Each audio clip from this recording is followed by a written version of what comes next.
"You're fired." 2 words. That's all it took to crack the foundation of everything I'd built. I sat across from Caleb Monroe, my boss for nearly 8 years, as he delivered the verdict with the same tone he probably used to order lunch. We were in the executive wing of Everline Capital, a top-tier private equity firm in downtown Chicago. My role as a senior portfolio strategist was being phased out due to internal restructuring. "Your severance will be more than fair," Caleb added, eyes locked on his laptop. 4 months' salary and full medical coverage through the quarter. I didn't cry. Lena Caldwell doesn't cry, especially not in front of a man who just erased a decade of 70-hour work weeks with a single conversation. I stood, adjusted my navy blazer, and walked out of that glass box with every ounce of dignity I had left. Behind me, I could hear the quiet ripple of whispers already making their way through the open concept floor. That's how it worked in this world. Your downfall was everyone else's happy hour topic. At my desk, I packed 10 years of loyalty into a single box: a framed photo of my dog, a coffee mug from my first big deal, and a small snake plant I'd somehow kept alive. My phone buzzed, of course. "Is it true?" my cousin Sabrina asked, feigning surprise laced with smugness. "You really got fired?" "News travels fast," I replied, voice calm. "Oh, Lena, wow, you know how Aunt Valerie is about appearances." Yes, my Aunt Valerie Caldwell, founder and chairwoman of Caldwell Strategic Holdings, had always seen failure as contagious. And now I, her 33-year-old niece who used to be the pride of the family, was apparently the virus. "I'll figure it out," I said, ending the call before she could offer more fake sympathy. But figuring it out wasn't as easy as it had always been. The recession had slammed into the finance industry like a freight train. Every interview ended the same: overqualified, not quite the right fit. We're going in a different direction. 2 months in, desperate and tired, I found myself sitting in my aunt's sprawling corner office in Midtown, the skyline of Chicago glinting behind her like a reminder of everything I no longer had. "I just need something temporary," I said quietly. "Any opening. I'll prove myself." And she didn't even look up. "I didn't build Caldwell Holdings by handing out charity," she said. "Aunt Valerie, please." "Until what?" she cut in, finally meeting my gaze with a glint of ice. "Until you disappoint me too?" And just like that, I knew. I wasn't just out of a job. I was out of a family. "Until you embarrass this family further. Sabrina warned me this would happen. She said you were too ambitious, too reckless with your investments." My stomach twisted. Of course she had. Sabrina had always hated the fact that I'd made it further in the finance world than she ever could, especially without riding on the Caldwell name. "I wasn't reckless," I said, trying to steady my voice. "The market changed." "Everyone was caught off guard," I added, but he cut me off. "Everyone except successful people," Aunt Valerie snapped. "Everyone except your cousin, who stayed where I could shield her. Everyone except your brother Nathaniel, who just made junior partner at Sterling and Rhodes." The sting landed exactly where she intended. Sabrina, the ever-loyal niece who worked at Caldwell Strategic, was now head of client development. Nathaniel, the golden boy, had his face plastered across law firm brochures and billboards on Michigan Avenue. And me? I had dared to step out on my own, to build something without asking for permission. And I had failed. "The annual Caldwell Foundation Gala is next Friday," she said coolly. "It's best you don't attend. I won't have whispers about your situation ruining Sabrina's promotion." I stood slowly, my hands trembling at my sides. "So that's it?" I asked. "I'm being erased? Because I lost a job?" "You erased yourself when you left this firm," she replied. "I'm simply acknowledging the consequences." That night, I sat alone in my downtown apartment, once my sanctuary, now a mausoleum of unpaid bills, foreclosure notices, and unopened emails. My phone buzzed, a chorus of hollow concern. "So sorry to hear what happened. Knew it was too risky, Lena. Maybe next time, listen to your family." And then the dagger, my mother. "Darling, your aunt is right. Take time to regroup. Sabrina knows someone looking for an executive assistant. It's a steady job, no shame in that." executive assistant, from leading billion-dollar portfolios to booking someone else's flights. In a fit of cold rage, I hurled the phone across the room. It cracked against the wall. Finally, something in my control. A knock jolted me. Through the peephole stood Nathaniel, immaculate as ever, uncomfortable in a tailored gray suit. I opened the door, arms crossed. "What do you want?" "To help," he said. "I've been talking to some contacts. There's an opening at Hallberg Capital. They're rebuilding after a major acquisition. Need someone sharp to handle transitional strategy." I stared at him. "You don't have to take it," he added, "but they'd be lucky to have you." For the first time in weeks, I let myself breathe, not because someone was offering me a lifeline, but because I knew I could still swim. "Let me guess," I said, cutting Nathaniel off. "Something entry-level, something safe, something more suitable for someone who failed?" He sighed. "Lena, be reasonable. Your reputation in the industry took a hit. The Caldwell name can still help you, if you're willing to accept help on our terms." "Our terms? Never mind." "I don't need protection," I said firmly. "I need support. I need my family to stand beside me, not above me." Nathaniel ran a perfectly manicured hand through his hair, frustration flickering in his eyes. "That's not how this family works. You know that. We reward success." He gestured vaguely toward my half-packed apartment, where boxes sat like ghosts in the corners. "Not this." When he left, I sat still for a long time. And then I made a decision. I wouldn't beg. I wouldn't play by their rules. I may have lost my job, my home, and my so-called support system, but I hadn't lost me. My skills, my fire, my ability to rebuild, they were all still intact. The following week, I liquidated everything. The Chanel coats, the rare artwork, even my beloved vintage poetry collection. Each sale felt like peeling away a version of myself that had been built for someone else's expectations. I wasn't collapsing. I was stripping down to rebuild with intention. On the night of the annual Caldwell Foundation Gala, while they toasted Sabrina's promotion beneath chandeliers and gold leaf ceilings, I zipped up a single suitcase and took one last look at my apartment. My phone buzzed. A message from Sabrina, of course. "Just announced my promotion. Wish you could have been here to see it. Then again, maybe it's better this way. Less awkward for everyone." Attached was a photo of her with Aunt Valerie, champagne in hand, both glowing under the ballroom lights. Behind them, my mother dabbed her eyes, overcome with pride, while Nathaniel schmoozed in the background, no doubt lining up his next big case. I stared at the image, fingers poised over the screen, then typed, "Congratulations, enjoy your moment. But remember this night, because it won't be the last time you hear my name." Then I hit block on all of them. I walked out of the apartment without looking back, hailed a cab to O'Hare, and boarded a flight to London. I had no idea what waited for me. But I had a plan, or at least, the start of one. 5 years. That's what I gave myself. To rise again. To prove them wrong. And to make the Caldwell name remember what it cost to cast me out. My first stop was a tiny office in Camden. Charla, an old friend from my Everline days, had moved here after a messy merger. She'd started a boutique consulting firm, lean, scrappy, but quietly gaining traction. "Still serious about that open-door offer?" I asked, when she opened the door. Her grin said everything. "Let's build something dangerous.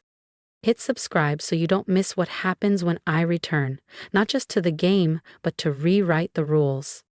I don't think Charla ever expected me to show up at her door with nothing but a suitcase and a half-broken spirit. But she didn't hesitate. "The guest room's yours for as long as you need it," she said, throwing open the door to her cozy flat above a bakery in Camden. "But knowing you, you'll be back on your feet before I finish my next project." She wasn't wrong. Within a week, I'd transformed the tiny guest room into a war room. Laptop open, charts taped to the walls, the carpet covered in spreadsheets and sticky notes. Charla's boutique firm specialized in turnaround strategies for struggling businesses with high potential. It was gritty, under-the-radar work. Exactly what I needed. One evening, over takeout and late-night research, I looked up from my laptop. "There's something happening in the tech sector." Charla raised an eyebrow. "Go on."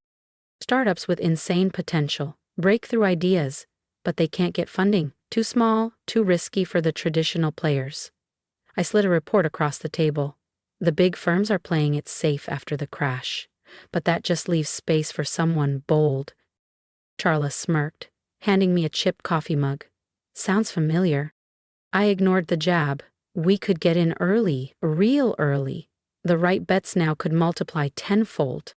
Someone like you, she said. I nodded. Someone exactly like me.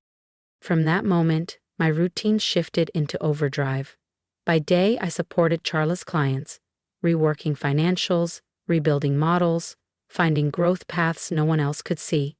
By night, I combed through public records, tech incubators, and open-source databases, hunting down companies overlooked by the gatekeepers of venture capital. And then, the breakthrough. A tiny Manchester startup, barely 5 employees, had quietly developed an algorithm that could revolutionize predictive analytics in global markets. Everyone else dismissed them. Too young, too inexperienced, too unknown. But I didn't see risk. I saw myself. Scrappy, undervalued, brilliant. I want in, I told Charla the next day. I want to invest. She blinked. With what money, Lena? You sold everything. Not everything. I reached for the velvet pouch in my backpack and opened it to reveal the only piece of my old life I'd held onto, a rare blue diamond necklace passed down from my grandmother. Lena, Charla's voice softened. That's your emergency fund, your last backup. No, I said, already scrolling through London jewelry appraisers. This is the emergency, and this is the beginning of my comeback. The necklace sold for $375,000, 0 cents USD. I didn't hesitate. I invested every pound into the Manchester startup, and they gave me an advisor seat at the table. This wasn't just an investment. It was my rebirth. Within 6 months, the startup's algorithm caught the attention of top hedge funds and data firms across Europe. Within a year, they were acquired by a major Silicon Valley tech conglomerate for $18,700,000, 0 cents. My stake? Worth just over $3,700,000, 0 cents. But honestly, the money was just the beginning. What mattered more was the credibility. My name started circulating, not as the disgraced ex-director of Everline Capital, but as the strategist who'd seen potential where no one else had. Soon, other struggling startups began reaching out. Young founders, underestimated innovators, teams with vision but no backing. They weren't looking for handouts. They were looking for someone who understood the intersection between finance and innovation. And that's how Monarch Enterprises was born. I named it after the monarch butterfly. Because what's more poetic than emerging from wreckage transformed? Charla came on as co-founder, bringing her consulting wisdom and a robust client network. We started small, but with purpose, hiring a lean team of analysts and moving into a sleek office in the heart of London's financial district. In just 3 years, Monarch had scaled far beyond my wildest projections. With satellite offices in Singapore, Dubai, and a pending expansion into New York, we weren't just a consultancy, we were a movement. Our portfolio, over $200 million, 0 cents in active assets. Our mission? Back the overlooked, bet on the underestimated, and win. I was in my corner office, skimming through documents from our latest acquisition in Southeast Asia, when my phone rang. Unknown number, New York area code. This is Lena Caldwell, I answered. A voice I hadn't heard in years responded. Lena, this is Caleb Monroe, from Everline. I leaned back, eyebrows raised. I remember. Right, well, he cleared his throat. I'm calling because Everline's in trouble. The market's shifted, and we're struggling to adapt. We've been following your success with Monarch, and we need help.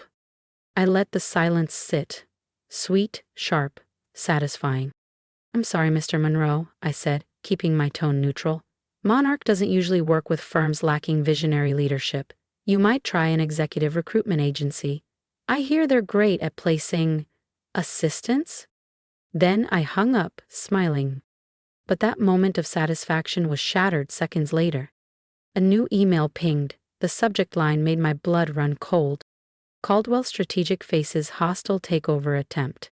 I opened the article. A coordinated investor group was targeting my family's firm, citing alleged mismanagement, outdated practices, and questionable offshore dealings. I should have felt vindicated. After all, this was the downfall they once predicted for me. But something felt off. The language in the article was surgical, the weaknesses too specifically exposed. This wasn't just an attack, it was an inside job. Before I could dig deeper, my assistant burst through the door, tablet in hand. "Lena, you need to see this." She handed it to me. A financial bulletin blazed across the screen. Monarch Enterprises revealed as mystery buyer in Caldwell takeover bid. My heart stopped.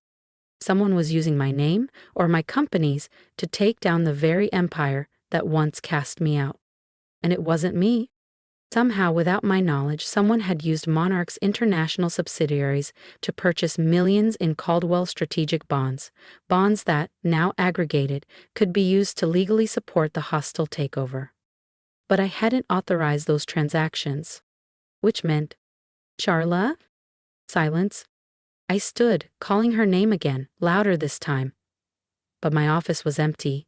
My co-founder, my partner, my friend, the woman who had opened her home to me when I was at rock bottom, gone. And on my desk, a single white envelope.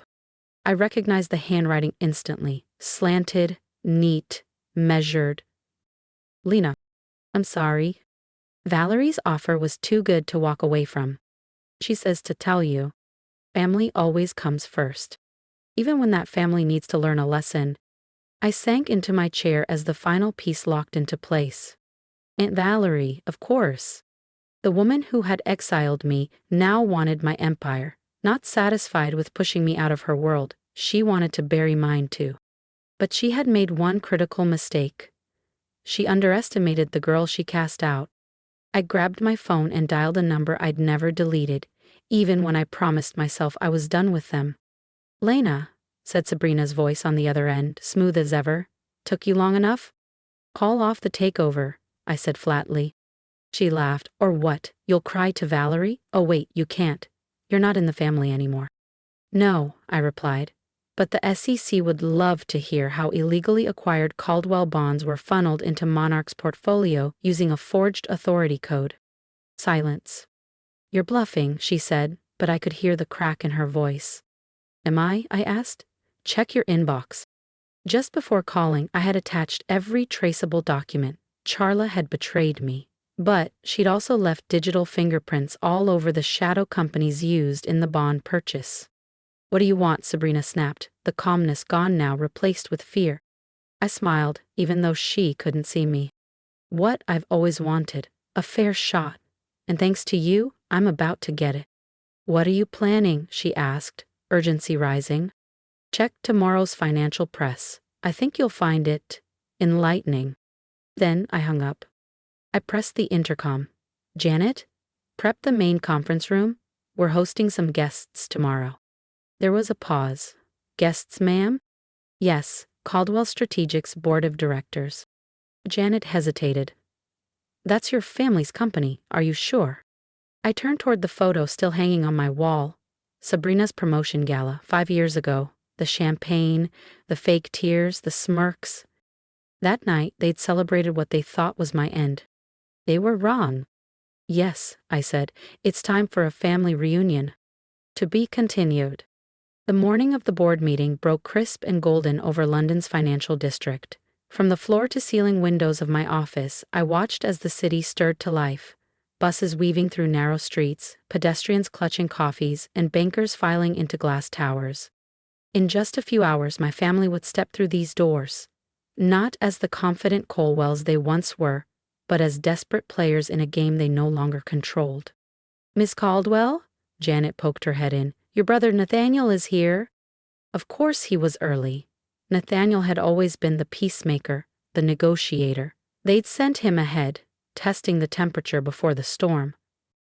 I found him alone in the conference room, pacing. His usually polished demeanor was fraying at the edges, tie loosened, hair slightly tousled. He turned as I entered. For a long moment we simply looked at each other.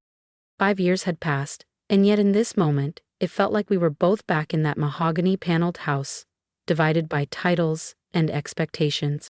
"Lena," he said at last, "you look successful?" I took my seat at the head of the long glass table. "Amazing what being thrown out of your family can do for a woman's ambition." He gave a tired smile. "Victoria's not going to make this easy." "Was she ever?" "She's convinced Aunt Valerie that this is all you're doing," he added, rubbing his temple. "That you're orchestrating some grand revenge plan. That you manipulated Charla into staging this takeover." I laughed, sharp, cold. "Let me guess. Poor Victoria betrayed by the sister she exiled." He didn't answer right away. Instead, he sank into a chair across from me. "I've been reviewing the numbers, Lena. Caldwell Strategic is drowning. Victoria's been covering up losses for years, over-leveraging, doctoring reports. I didn't realize how deep the cracks ran until I looked for myself." I folded my hands. The brilliant legal mind of the family finally doing due diligence? He flinched. "I trusted her. We all did. After you—" "I didn't leave, Nathaniel," I snapped. "I was pushed. There's a difference." Before he could answer, Janet reappeared. "They're here." I stood as the doors opened and the Caldwell delegation entered like they were storming a courtroom. First came Aunt Valerie, every inch the Titan in a sharp gray suit, her expression unreadable but eyes scanning the room with veiled curiosity. Then Sabrina, poised and practiced, wearing the same hollow smile from her promotion gala 5 years ago. My mother followed, quiet and tight-lipped. Then came the board. Family allies, childhood mentors, once witnesses to my humiliation. And finally, my father. Still imposing at 65, white hair, Italian suit, power in posture. He looked around the sleek, sunlit conference room, his gaze lingering on the gold Monarch insignia on the far wall. "You've done well for yourself," he said coolly. I didn't stand. I didn't offer a handshake. I didn't move. "No thanks to any of you," I said simply, watching as they finally, came to me. "Please, have a seat," I said, folding my hands. "We have a lot to discuss." But Sabrina remained standing, both palms pressed firmly against the polished table. "There's nothing to discuss," she said icily. "Call off your little revenge scheme, Lena, and we'll pretend this childish tantrum never happened." I gave her a smile, not bitter, just patient, and pressed the button embedded on the side of my desk. The wall behind me flickered to life. The screen displayed a neatly organized sequence of documents: financial statements, offshore transfers, falsified expense reports, and internal emails flagged for ethics violations. "You mean like how you forgot to report these quarterly losses to the board?" I asked gently. "Or how you forgot that using company capital for your personal investment shell in Monaco is a violation of fiduciary law? Or perhaps you simply forgot to disclose your Cayman accounts?" Sabrina's face lost all color. Behind her, several board members leaned forward, squinting at the damning details. That's confidential," she stammered. "How did you—" "Charla may have turned her back on me," I said calmly, "but I've always kept my own records. Digital backups, security audits, off-site surveillance. Did you really think I wouldn't investigate why my company suddenly acquired controlling bonds in Caldwell Strategic?" My father, Mr. Caldwell, rose from his seat, his jaw tight. "What exactly are you implying?" "I'm not implying anything," I said, rising to meet his eyes. "I'm laying out facts." I turned to face the board. "Sabrina has been quietly siphoning resources from the company for years. The takeover? She orchestrated it. Then she used proxies to make it appear hostile. Her goal was to regain control at a discounted value, after gutting the company's worth. She just needed someone to blame." I touched the screen again. More documents appeared. Wire transfers, VPN traces, false names, all leading back to her. The room exploded into chaos. Voices overlapped, chairs scraped, phones buzzed. Sabrina shouted over the noise, "It's not what it looks like." But her voice was drowned beneath years of evidence scrolling by in real time. "Enough," my father barked. Silence fell. He turned to Sabrina, his expression carved in granite. "Is this true?" For the first time in her life, My cousin had no clever line, no mask. Uncle, I can explain. Mr. Caldwell, one of the senior board members, cut in. If these allegations are accurate, immediate steps must be taken. The Securities Authority won't need to get involved, I said, stepping forward. All eyes turned to me. Not if we resolve this here, today. My father's gaze narrowed. What are you proposing? I walked slowly around the table. Monarch Enterprises will purchase a controlling interest in Caldwell Strategic, will stabilize operations, restructure the debt, and restore transparency. The Caldwell name will survive. And Sabrina, he asked. I looked at her. She'll resign, effective immediately. You can't do this, she whispered. Actually, I said, smiling, I can, and unlike you, I'll do it legally. My father sank into the leather chair across from me, and for the first time in my life, he looked his age, every bit of his 65 years. The fire, the presence that once filled every room he entered, was gone. You're taking control of my company? He asked, voice raw. After all this time? No, Dad, I replied gently. I'm saving your company. There's a difference. I returned to my seat, folding my hands. You have 1 hour to decide. Otherwise, these documents go to the regulatory authorities, and the Caldwell legacy becomes a textbook case in corporate negligence. He didn't argue. He just nodded, slow, reluctant, and left the room, with the board trailing behind him. That next hour was the longest of my life. I sat alone in my private office, the city of London buzzing below me. From my window, red double-deckers and black cabs drifted through streets I used to walk in quiet anonymity. Now, I sat on top of it all. Nathaniel stopped in briefly. For what it's worth, he said softly, I'm sorry. For not speaking up 5 years ago. For not seeing what Sabrina was doing. For all of it. I nodded once but said nothing. Some wounds ran deeper than apologies could reach.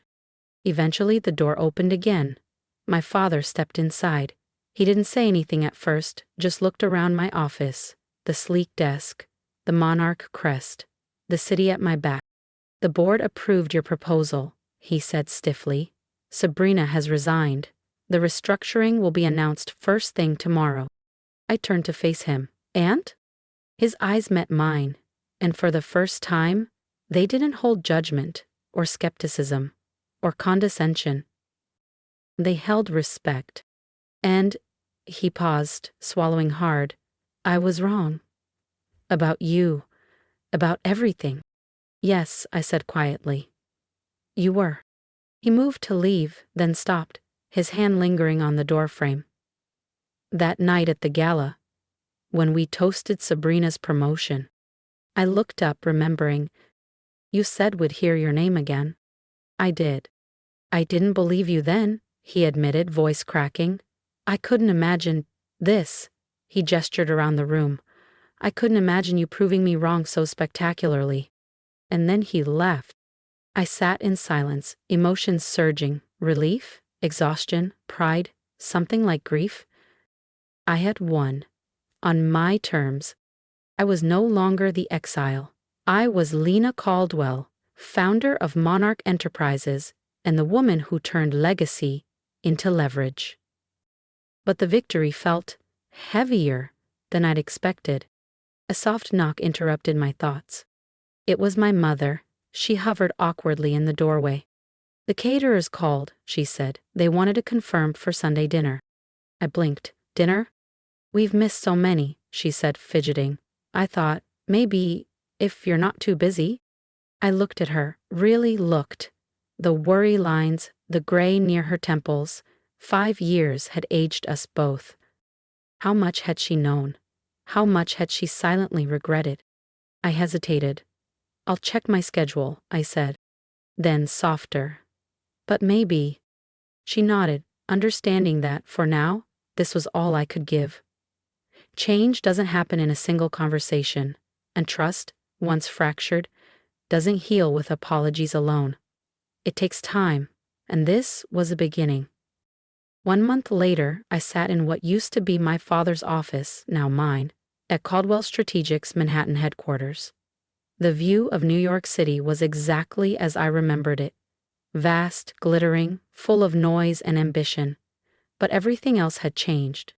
Sabrina had fled to the Cayman Islands, living off whatever she'd managed to tuck away in her offshore accounts before the walls closed in. Nathaniel had returned to his law firm, quieter, humbler, and for the first time in years we were rebuilding a real relationship. One call at a time. My father had stepped down from the CEO position. He still came into the office, but in an advisory role. Our weekly meetings were less formal now. We talked numbers, strategy, and slowly, hesitantly, family. It wasn't forgiveness, not yet. But it was something close. Monarch Enterprises continued to soar, now globally recognized not just for its portfolio but for how it had salvaged one of New York's most storied institutions. As for Charla's betrayal, yes, it had cut deep, but it taught me how to lead with eyes open, heart guarded, and principles intact. That morning, Janet, still loyal as ever, brought in the day's papers. Headlines praised Caldwell Strategic's resurgence. Analysts credited Lena Caldwell's razor-sharp turnaround strategy, but it was a small envelope placed carefully on top of the stack that made me pause. Inside, an invitation to next month's Caldwell Foundation Gala, and at the bottom, in my father's familiar handwriting, "This time, you're not just invited. You're the guest of honor." I smiled. 5 years ago, I'd left this city with a suitcase, a cracked heart, and a promise to prove them all wrong. But I hadn't just proven them wrong. I'd proven myself right. I picked up my phone and dialed my mother. "About Sunday dinner," I said when she answered. "I'll be there." Because I've learned something over the years. Success isn't always about revenge. Sometimes real strength lies in letting people admit they were wrong, and knowing when to rebuild instead of destroy. I gazed out at the skyline, remembering the woman I used to be. She wanted payback. What she found instead was redemption, not just for herself, but for an entire legacy. The Caldwell Empire hadn't collapsed, it had evolved. And me? I wasn't the outcast anymore. I was Lena Caldwell, CEO of Monarch Enterprises and Caldwell Strategic, the woman who lost everything and built something better from the ashes. The prodigal daughter hadn't come home to beg for scraps. She came back to rebuild the house. And this time, it was built to last. This wasn't just a story about revenge. It was about rising, rebuilding, and reclaiming your worth when no one else sees it. If something in my journey spoke to you, I'd love to hear it. Drop a comment below. Share your story, your comeback, or the moment you realized your value. And if you're still in the fire, don't give up. Your strength isn't in how loud you fight. It's in how quietly you rise. Subscribe if you believe in second chances and self-made triumphs, because this is only the beginning.